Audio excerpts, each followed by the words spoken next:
Iran कैसे बना nuclear मामले में मजबूत? ईरान को क्या न्यूक्लियर ताकत बनने के पीछे इसराइल का है हाथ?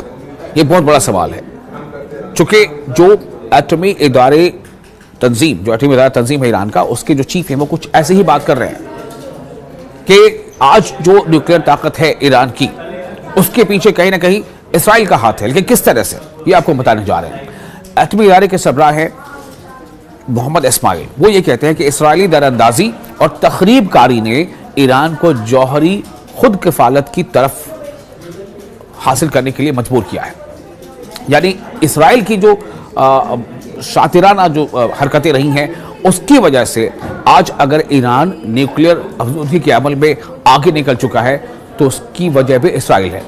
ईरान की एटमी तवानाई तंजीम के सरबराह का कहना है कि इसराइली हुकूमत की जानिब से ईरान के जौहरी तवानाई प्रोग्राम, जौहरी मतलब न्यूक्लियर एनर्जी प्रोग्राम के खिलाफ दरअंदाजी और तखरीबकारी ने, उसकी साजिश ने मुल्क को मुकम्मल तौर पर मकामी जौहरी सनत यानी रीजनल न्यूक्लियर इंडस्ट्री कायम करने पर मजबूर कर दिया है, या तनसीबात कायम करने पर मजबूर कर दिया है। उन्होंने इस अमल को मुसलसल दबाव और रुकावटों के जवाब के तौर पर बयान किया।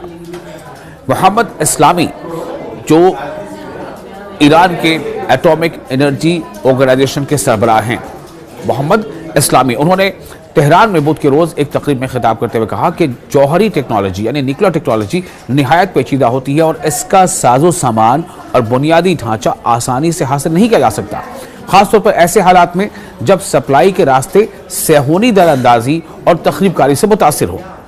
उन्होंने कहा कि इसी वजह से ईरान को तहकीक, डिज़ाइन, तामीर, जांच और टेक्नोलॉजी यानी रिसर्च और टेक्नोलॉजी की तकमील का पूरा सिलसिला अंदरूने मुल्क खुद तैयार करना पड़ा और अब इसके नताइज सामने आ चुके हैं।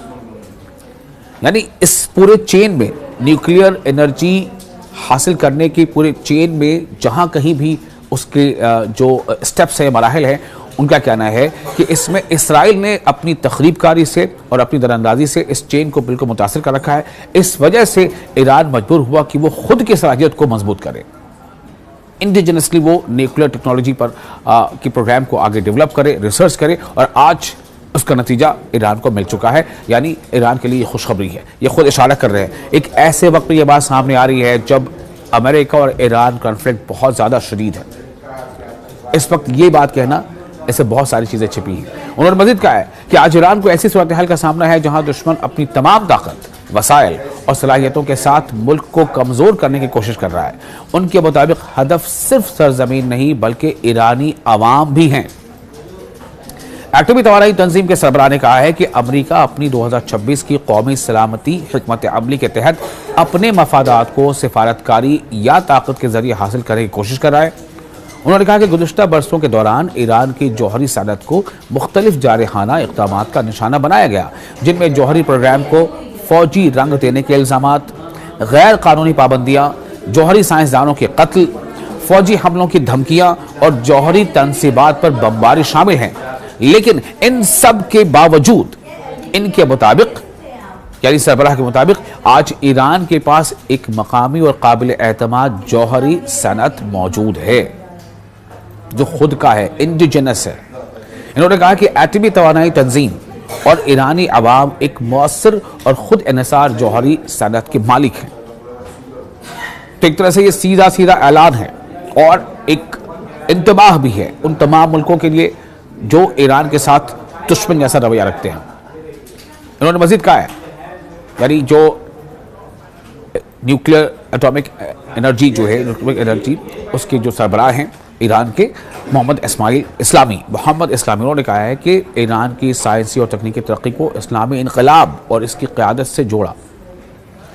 इनके मुताबिक रूहुल्लाह ख़ोमेनी, इस्लामी इनकलाब की रहनुमाई और उनके जो जानशी हैं अली ख़ामनेई की क़यादत और बासलाहियत और पुरअज़्म नौजवानों की मेहनत की बदौलत ईरान जदीद साइंस और टेक्नोलॉजी के मैदान में नुमाया मकाम हासिल कर चुका है। उन्होंने जौहरी शोबे को इस तरक्की की वाज़ेह मिसाल करार दिया।